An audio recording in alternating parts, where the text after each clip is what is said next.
Dans un communiqué officiel, le ministère des Affaires étrangères a rejeté les raids des Israéliens en cours contre les villes palestiniennes. Depuis lundi, les forces d'occupation israéliennes ont mené leur plus importante opération militaire en Cisjordanie depuis plusieurs années. Selon le ministère palestinien de la Santé, 12 Palestiniens ont été tués, 100 blessés, dont 20 sont dans un état grave durant cette opération. Salam Mahrabi, les explications.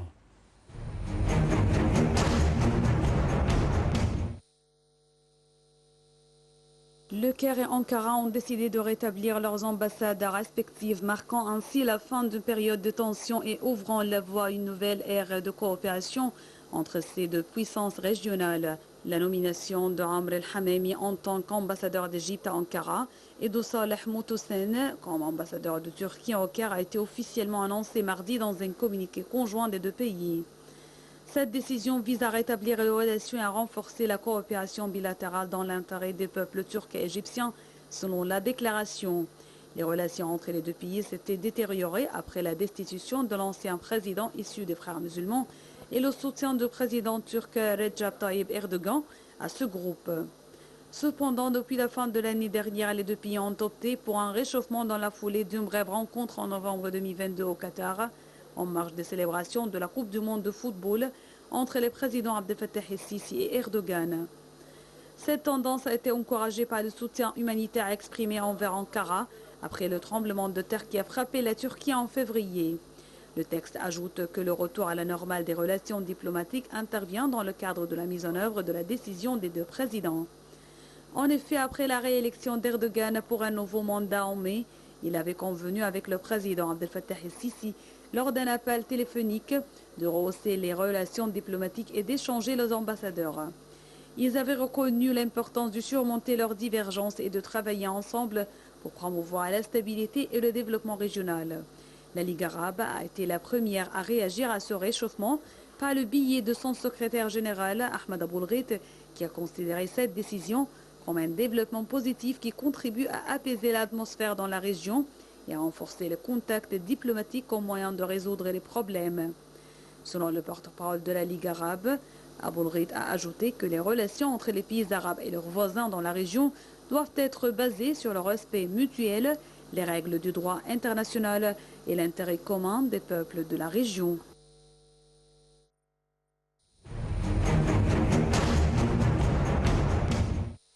C'était donc un reportage sur l'Égypte et la Turquie qui ont annoncé l'élévation de leurs relations diplomatiques au niveau des ambassadeurs, selon un communiqué proposé récemment par le ministère des Affaires étrangères des deux pays.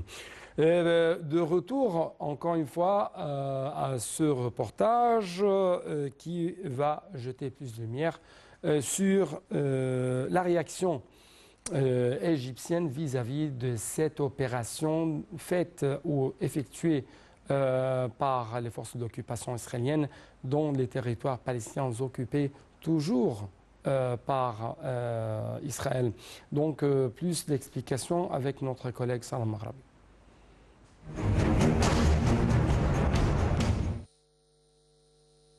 L'Égypte a dénoncé l'agression menée lundi par l'armée israélienne dans la ville palestinienne de Jenin en Cisjordanie.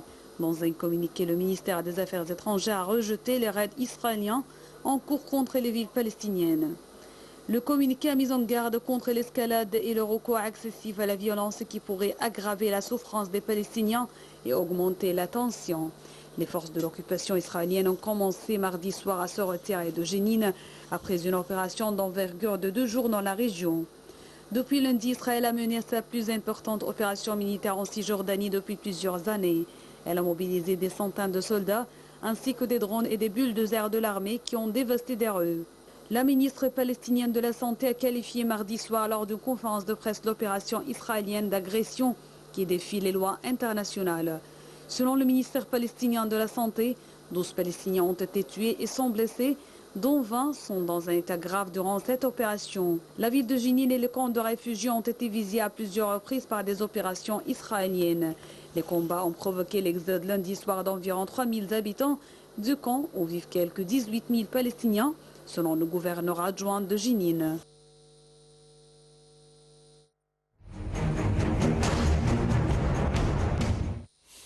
Un moment après ça, on va être ensemble dans une sorte de tournée dans le monde des chiffres, dans le monde de l'économie égyptienne.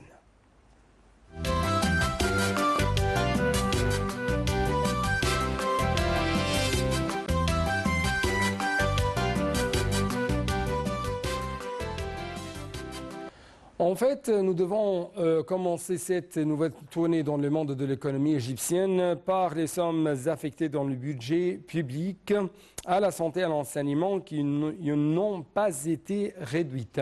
Le service d'information du gouvernement, SIG, a démenti la réduction des sommes affectées dans le budget public 2023-2024 au secteur de la santé, de l'enseignement et au secteur de la recherche scientifique.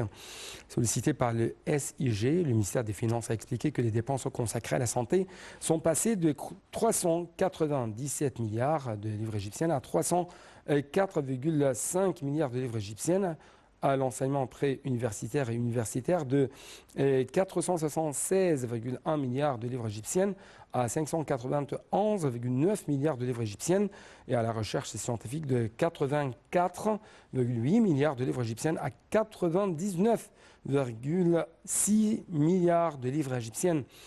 Le SIG a appelé les médias et les internautes à vérifier les informations avant de les propager pour éviter de semer la confusion dans l'opinion publique. De sa part, le ministre des Finances, Mohamed Mouaït, a affirmé la poursuite du développement et de l'informatisation des systèmes douaniers en concomitance avec les efforts de l'État visant à faire de l'Égypte un centre du commerce mondial, soulignant à cet égard que plusieurs nouvelles mesures avaient été prises pour faciliter le dédouanement des marchandises. Dans un communiqué du ministère des Finances, M. Mouaït a affirmé l'achèvement de l'automatisation complète de 50 applications douanières avec des systèmes entrant et sortant sur la plateforme électronique unifiée Nafesa ou Fenêtre, soulignant qu'il est possible d'effectuer le processus de tarification des marchandises à partir de n'importe quel centre logistique.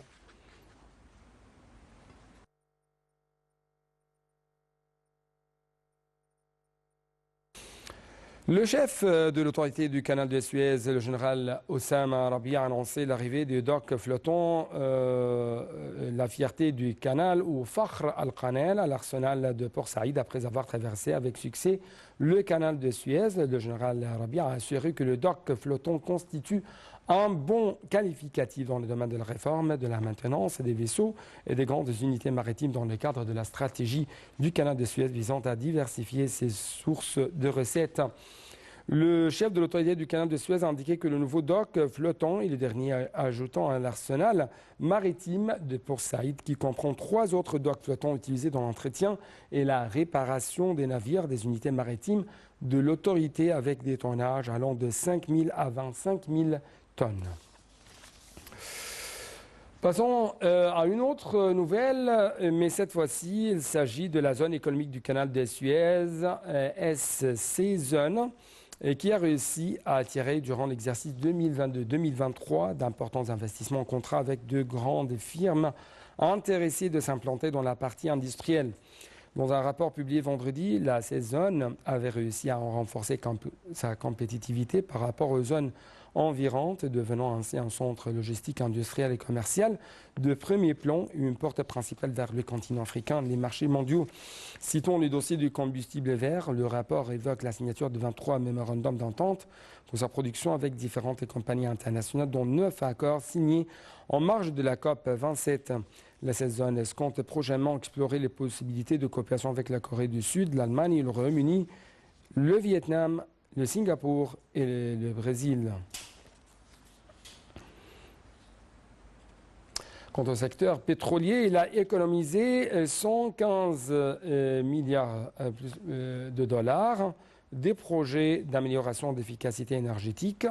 Le ministère du pétrole, dans un communiqué, a indiqué que le secteur du pétrole adopte une vision et un plan d'action clair portant sur la conversion énergétique, la réduction des émissions des activités pétrolières et gazières via un nombre d'axes clés dont l'expansion de l'usage du gaz naturel GN comme carburant de transition à faible émission, l'amélioration de l'efficacité énergétique et la décarbonisation. Le plan d'action inclut également l'expansion de la production de la nouvelle énergie, des projets pétrochimiques qui contribuent à préserver l'environnement, la production d'hydrogène et de l'ammoniac à faible teneur de carbone. En fait, d'autre part, le communiqué a jeté la lumière sur le succès du secteur de prendre nombre de mesures dans le domaine de la conversion énergétique, réduction des émissions par l'annonce de stratégie d'efficacité d'énergie du secteur pétrolier 2022-2035 en cours de réalisation actuellement et la feuille de route de Sharm el-Sheikh sur la baisse des émissions de méthane durant la COP 27 a corrigé que le secteur pétrolier a économisé 115 millions de dollars de projets, non pas 115 milliards de dollars, de projets d'amélioration d'efficacité énergétique.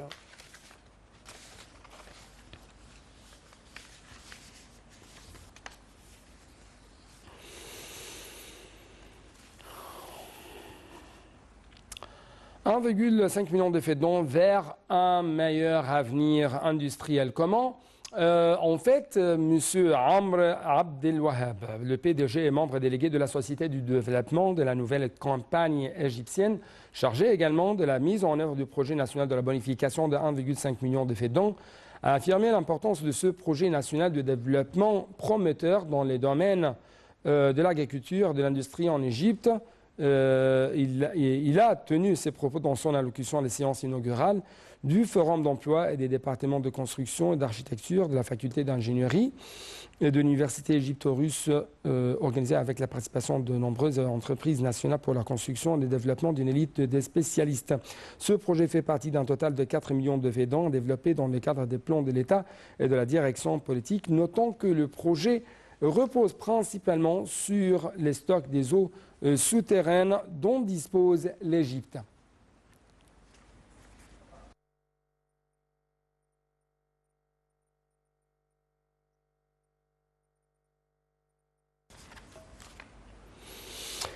Donc nous allons clôturer cette édition par cette nouvelle qui touche le domaine du transport. 15 nouveaux wagons climatisés au port d'Alexandrie. Donc c'est le grand titre, les explications. Le ministre des Transports, Kamel Wazir, a annoncé que 15 nouveaux wagons de 3e classe climatisés sont arrivés au port d'Alexandrie en provenance de Hongrie. Note des agences de presse égyptiennes. Cette livraison porte à 785 le total des wagons fournis depuis le début de la signature de l'accord avec l'Alliance russo-hongroise. C'est ce qu'a indiqué M. Loisir dans un communiqué publié officiellement. Le nombre total de wagons qui ont été fournis depuis la signature de l'accord comprenait 499 wagons ventilés dynamiquement et 286 wagons de 3e classe climatisés. Cela s'inscrit dans le cadre de directives du président Abdel Fattah al-Sisi. Encore une fois, cela s'inscrit dans le cadre des directives du président Abdel Fattah al-Sisi pour développer le secteur ferroviaire, le soutenir avec des unités mobiles modernes et fournir toutes les capacités. C'est ce qu'a ajouté M. le ministre Kamel Wazir.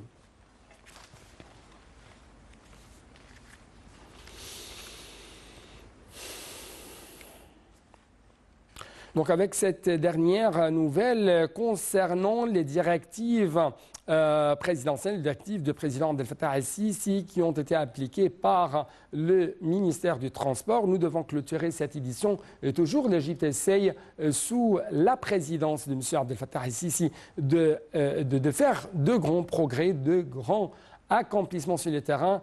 En fait, selon des observateurs, l'Égypte ne marche pas, mais plutôt l'Égypte court dans cette deuxième république égyptienne. Merci beaucoup pour votre attention et à la prochaine.